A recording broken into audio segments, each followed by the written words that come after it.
When I was a kid, it scared me to be in a sanctuary alone. Seems kind of crazy since I was a pastor's kid and I was in sanctuaries all the time.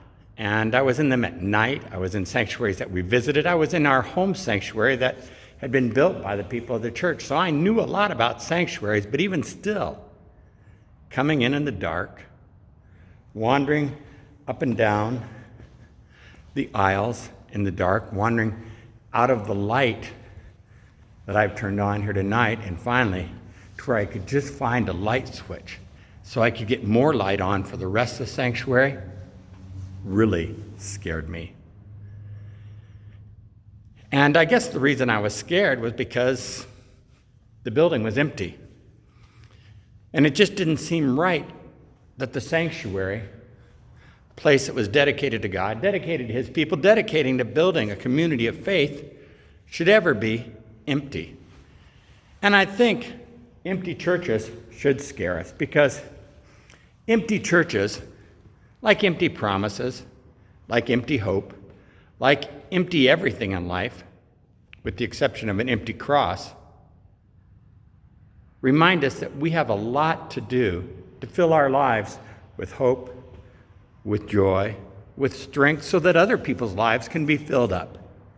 And the way we fill our lives up is by filling their lives up. For me, one of the greatest gifts that was ever given me was to be raised in the church. Today I had the opportunity to go to John's church, our son. He's on staff at Laguna Niguel Presbyterian Church, does an incredible job. And today he was preaching. His pastor, Jim, had surgery. Jim, we're praying for you. And so John was the main guy today. He led the entire service from beginning to end. John's a candidate for ordination on the Presbyterian Church. He'll graduate with his Master's of Divinity this spring. And he had a hard text, the text on Herod, who cruelly came in and killed so many. And yet John took it and turned it positive, into going and telling. And for you and me, there comes a time in our lives when we've got to take the empty spots in our lives that frighten us and decide whether or not we want to turn them into a positive so that we can go and tell. Because, you see, every empty spot in your life, just like every empty seat in this sanctuary, it represents an opportunity for growth, an opportunity for change, an opportunity for expansion, an opportunity for people to come and fall in love with God and fall in love with each other and fall in love with a world that's filled not with negativity, but instead with an invitation to hope. I had the opportunity to take Debbie and the family to Catalina. I don't remember the last time we all went someplace together. I did it all on a credit card. Bam, bam, bam, the whole thing. Hotel rooms, travel for everyone, all 10 of us, on a credit card. I went to pay for lunch today for the family, and I got out that credit card, and the young woman came to me so embarrassed and said, "I'm sorry, sir, your credit card's been denied. It's been declined." You gotta be kidding me. That's impossible. And so I got out cash, and fortunately I had cash, and I was able to pay for it with cash. And I thought about what it was not to be empty, but to be overrun, to have so much going.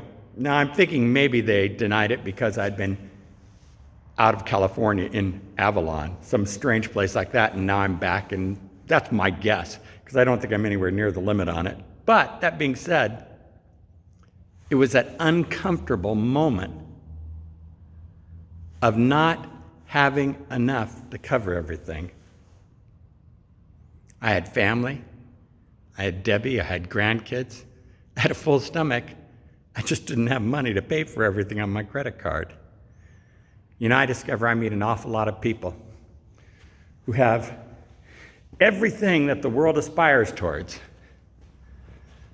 everything that they've worked for. They've met so many of their dreams, so many of their hopes, so many of their promises. They just don't have enough to keep them happy. And so they're crushed. And they're frightened about walking into a sanctuary that's empty, because it reminds them of a heart that's empty, of a hope that's empty, and of a cross that's empty. It's empty for you and me. And in that, we don't have to be afraid. It's an invitation to say, I am the resurrection and the life. No one comes to the Father but by me. For you and me, there's hope today. In Philippians, we have the promise, I can do all things through Christ who strengthens me. If you're feeling an emptiness as we get ready to wrap up 2019, as we get ready to head into 2020, I'd invite you to come with me. Surrender your hopelessness. Surrender your mediocrity and step into the miracle and live a life that's miraculous. 2020 invites us to new vision, to new hope, to a new joy of living forward, that we can go there together. We don't have to be empty. We can be full and overflowing. It's the reason God sent his Son, so that we might have life and live it to the full. It's my hope for you today, that you might have life and live it to the full. I'm going to the streets tonight. The team's over there waiting. Teresa cooked dinner. Tonight marks 31 years of Jackets for Jesus on Sunday nights. 31 years. When you start something new and it starts to fill up your life, you never imagine 31 years of it. The decision you make when you watch this, to say, I'm not going to be afraid to step into that which is empty, praying that God would fill it up, can change every aspect of your life if only you'll say yes. That's what I want. Is that what you want tonight, to be the miracle? Come with me. Let's make the year to come a year that's absolutely miraculous for everyone that knows us, everyone we see, and most importantly for us in our hearts and our lives. God bless you, man. Be the miracle this week.